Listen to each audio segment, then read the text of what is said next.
Halo, apa kabar? Salam sehat untuk semua. Pada sesi kali ini, mari kita bahas, betulkah sakit gigi itu lebih sakit daripada sakit hati? Sebelumnya, jangan lupa untuk like dan subscribe untuk mendapatkan konten-konten mengenai gigi lainnya. Terima kasih. Sakit gigi? Sepele.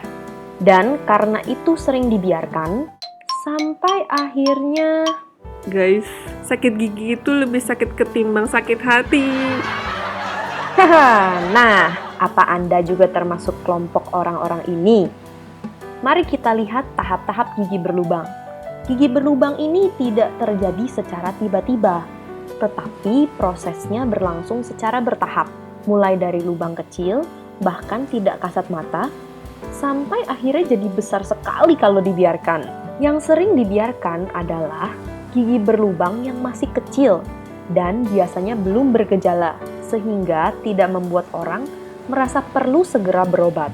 Perlu dipahami bahwa makin besar lubang, makin banyak juga gejala dan keluhannya, dan makin kompleks pula pengobatannya. Lubang seringkali dianggap kecil, tapi gambar ini menunjukkan lubang gigi tampak kecil sekali pada permukaan luar, tetapi makin dalam, makin lebar. Sebabnya, serat struktur anatomi gigi mengarahkan demikian. Jadi, jangan anggap lubang kecil itu sepele, karena makin dalam, lubang gigi makin luas. Mari kita lihat tahap pertama. Lubang masih kecil dan berada pada lapisan email atau yang terluar dari gigi. Gejalanya adalah gigi mulai ngilu atau sensitif, terutama terhadap rangsang manis, atau mungkin masih tanpa gejala. Sebutan ilmiahnya adalah iritasio pulpae. Tahap kedua, lubang sudah mulai makin dalam dan meliputi lapisan dentin gigi. Gejalanya adalah gigi mulai ngilu, terutama terhadap rangsang dingin. Kalau dibiarkan, lama-lama jadi sakit, berdenyut, atau dalam bahasa Jawanya, cekot-cekot. Sebutan ilmiahnya adalah hiperemia pulpae. Tahap ketiga, kita bisa lihat bahwa lubang sudah tembus ke ruang pulpa atau syaraf gigi. Gejalanya mulai ngilu terhadap semua rangsang termis, yaitu panas atau dingin. Bila malam atau saat berbaring, mulai berdenyut sakit. Sebutan ilmiahnya adalah pulpitis. Tahap keempat, kita bisa melihat kelainan sudah menjalar ke jaringan bawah akar gigi.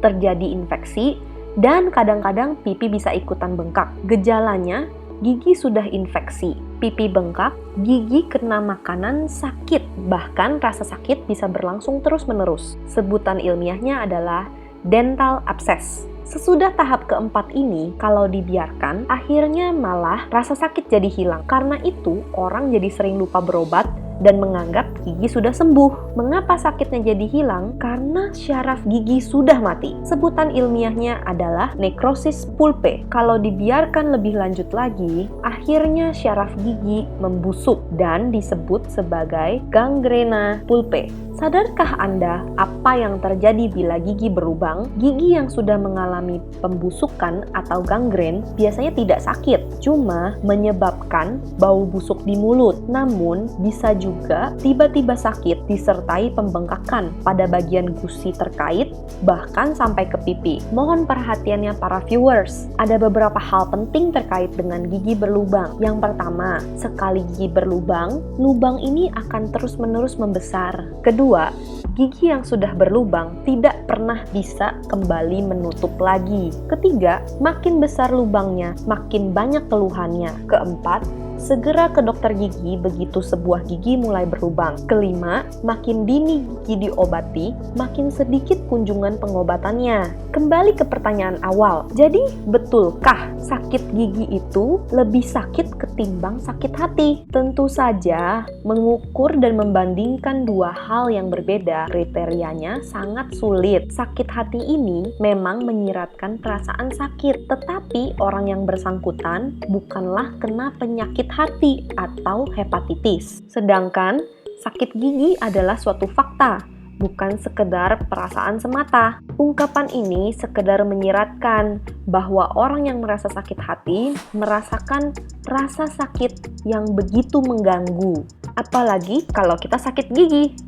Rasa sakit itu begitu mengganggu dan mengusik perasaan. Kesimpulannya adalah, yang penting dan prinsipil, kalau tahu sudah ada lubang yang ditandai dengan sering nyelipnya makanan dan rasa ngilu pada lubang gigi yang bersangkutan, begitu terasa ngilu, jangan tunggu sakit dan segeralah periksa ke dokter gigi.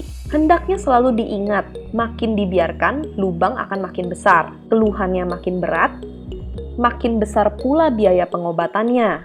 Dan kalau mau tahu bagaimana gigi bisa berlubang, cek video ini ya. Terima kasih atas perhatian Anda. Sampai jumpa di info kesehatan gigi dan mulut bersama Paman AG, Dr. Gigi Haryanto AG. Terima kasih.